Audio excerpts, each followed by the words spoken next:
Hi guys! Magandang gabi! Welcome back po dito sa Gandara SRU channel for showbiz update. Andito na naman nga po akong muli nagbabalik. Ang nagmamaganda rin yung kachismos, ang Kim Pao, wala na nga pong iba, ang Locaret na si Gandara SRU upang maghatid po sa inyo ng latest update and fresh happenings patungkol kina Kim Chiu and Paolo Avellino. And para nga po sa gabing ito, ang tatalakayin naman natin at pag-uusapan ay mayroon nga pong kinalaman mga kakimpaw dito po sa update ng endorsement nila Kim and Paolo sa isang swimming pool, sa isang resort, rest house mga kakimpaw na napagtanto ng marami na another ayuda na naman para po sa lahat. So ayan, bakit nga parehas or same background ang Kim Pao? Ayan po ang aalamin natin sa video natin ngayong gabi. Kaya naman tumutok lang po kayo sa atin pong update hanggang dulo. At wag po kayong bibitiw. Pero bago po ang lahat, sa mga hindi pa nakaka-subscribe sa ating channel, pakiclick lang po tayo na ating subscribe button at notification bell na nariyan po sa baba upang kayo ay maging updated at ma-notify tuwing may bago tayong chika at balita hinggil sa Kim Pao. Basta mga balita na may kinalaman po kina Kim Chiu and Paolo Avellino, sagot na nga po natin yan. And nais din po pala natin magpasalamat sa ating mga taga-subaybay na nakatutok sa ating pong daily updates sa pamamagitan ng pagbabasa ng kanilang mga comments.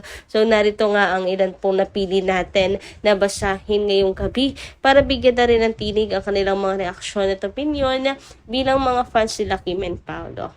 So, ang first commenter natin ay si Ma'am Nenita. Shoutout po Ma'am Nenita at magandang gabi. Ma'am Gandara, iba ang post sa social media, iba naman yung personal greetings ni Paolo kay Kim. First, the early morning, binati na yan ang kanyang babe. Binati na yan ang kanyang babe. Ang bashers sa social media lang sila nag-base.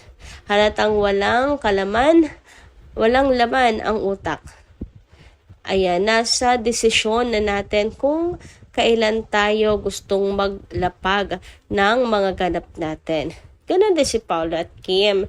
Pinili lang nila kung ano ang ilapag ng mga ayuda. Pero masabing kilig ang mga moments nila sa kanilang personal na ganap. Gamitin naman ang kukutin yung mga inggits. Grabe nga yun, Ma'am Nenita. Pero totoo, 'di ba? Hindi naman importante yung post sa social media para i-please lang yung mga tao para magmalaki na ganyan. Ang dami kayang napepeke sa social media. Akala mo, ang perfect ng buhay. Ang saya-saya, pero iba pala ang nangyayari sa likod nito. At isang Kim Pao, masaya talaga in real life. Ayan. Yung kanilang sinishare sa social media, actually, hindi naman po obligasyon ng Kim Pao yun. Relasyon nilang dalawa yan. Hindi na tayo dapat involved. Kung sakali man ay para sa trabaho. Kaya nga, napakaswerte na po natin mga ka-Kim Pao na tayo po'y ini-spoil nila Kim and Paolo. So, pang promo lang yung Sokmed na yan. Kaya ganito po ang mga post ni Paolo Avellino at Kim. Kaya nga si Kim ay lumalaylo na rin po sa sa social media sapagkat mas importante yung tunay na nangyayari sa likod nito. 'Di ba?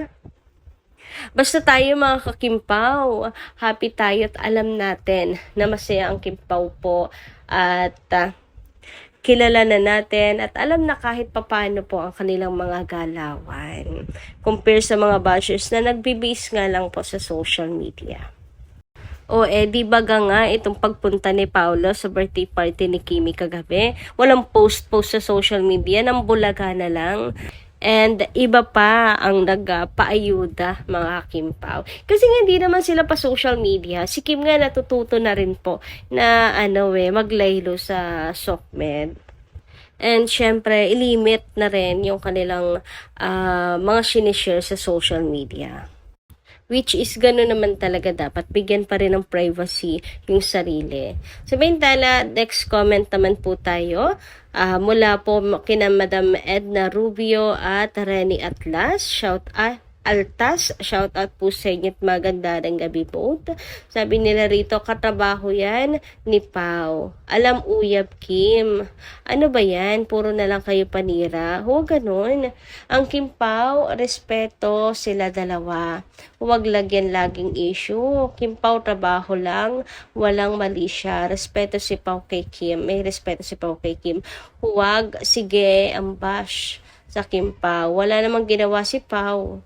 Si Kim nakakaalam. Hindi tayo. Huwag agad maniwala dahil sa ganyan. Bashers sa kabila kaingayan, ganyan. Huwag nyo agad husgahan si Pao. Yes, dapat lang kasi sobrang loyal ni Kim. Si Pao naman, swerte niya. Hindi ba? Tagal na niyang dream na makasama ang long time crush niya na si Kimi. Bibitawan pa kaya niya? Dami ang nag-aabang. Pag binitawan niya, ewan, may nakaabang nasasalaw kay Kimi. Sa Attorney Oliver, tahimik lang.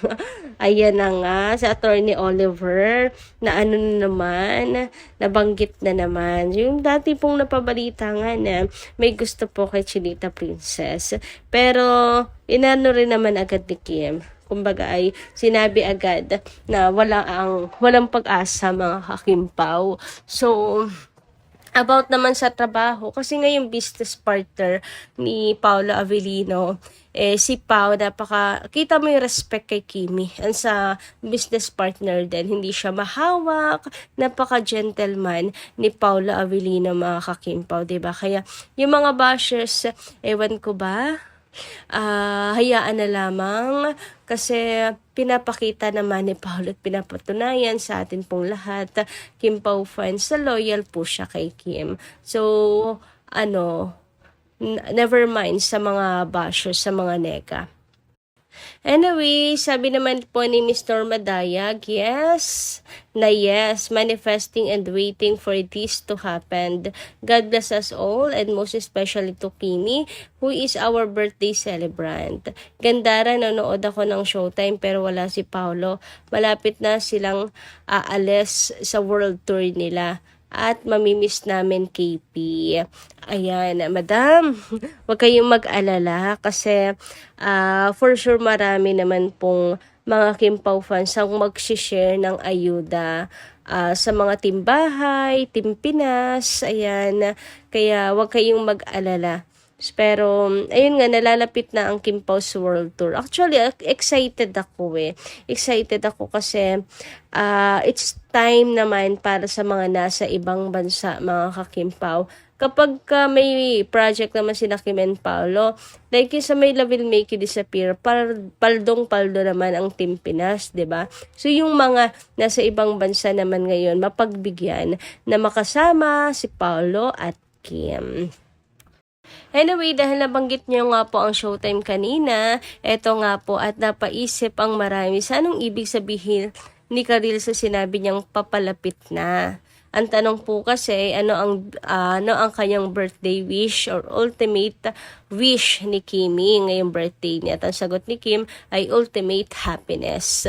Pero ano kayang ibig sabihin niya dun sa papalapit na sagot ni Karil? Parang may something Anyway, sabi dito, not real happiness, it's ultimate happiness. Complete happiness, not only sa love life, of course, gusto niya din maayos na yung problem with Lakam. Kahit ano pang nangyari, mahal niya pa rin yan. Sobrang nalulungkot yan dahil sa nangyari kay Lakam. Yes, true. Kaya nga, ultimate happiness mga Kim Pao. Basta ultimate, masaya lang, at wala pong dinadala sa dibdib, mga ka-Kim Pao. And deserve din naman po ni Kimi. Tapos na po siya sa pagod, sa iyak-iyakan, mga ka-Kim Pao, sa pagkabigo. Ultimate happiness naman for Kim ngayong taon. Samantala, dumako naman nga po tayo ngayon dito sa endorsement ni Paula Avellino. Nakapansin-pansin nga daw po ang background na pool ni Pao na same dito sa post ni Chinita Princess nung mga nakaraan. Na para bang nasa iisang lugar nga sila mga kakimpaw. Ayan, kung mapapansin nyo naman, 'di ba?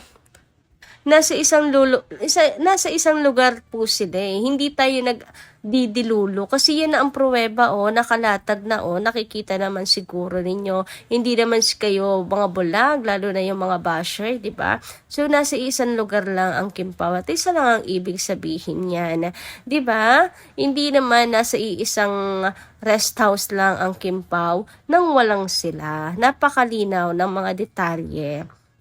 Sabi nga po dito, eto na ba yung halo-halo? Ha ha ha. Today's ayuda, another confirmation from Pogi. Iisa lang ba ang rest house nyo? Hehe. Conjugal property ba yan? Tingnan, ang poolside. Trabaho muna ang magtsasawa. And eto na nga po ang bagong laman ng social media mga kakimpaw. Sabi nga dito, pa-confirm please, same pool. Mainit talaga tong pinag-uusapan ngayon sa SOCMED ng mga Kimpaw fans kasi talaga namang kaagaw-agaw pansin kay ang mga post nila Kim and Paolo na same background na talagang always sila pong magkasama. Naiisa lang naman po ang pinatutungkulan at ibig sabihin. Sabi pa nga po dito ni Kim Pao Crumbs, asus, ay sos, ha ha ha, same same talaga mga kakipi. Kaya paanong hindi po kikiligin nito ang Kimpaulandia sunod-sunod po ang paayuda at kumpirmasyon nila Kim and Paolo. Mukhang conjugal nga ata. Maraming napapaisip mga kakimpaw na bakit same sila? Conjugal na ba sila mga kakimpaw sa kanilang property? Are they already married? Sabi nga dito pati swimming pool, conjugal. Are you guys married already? Di ba?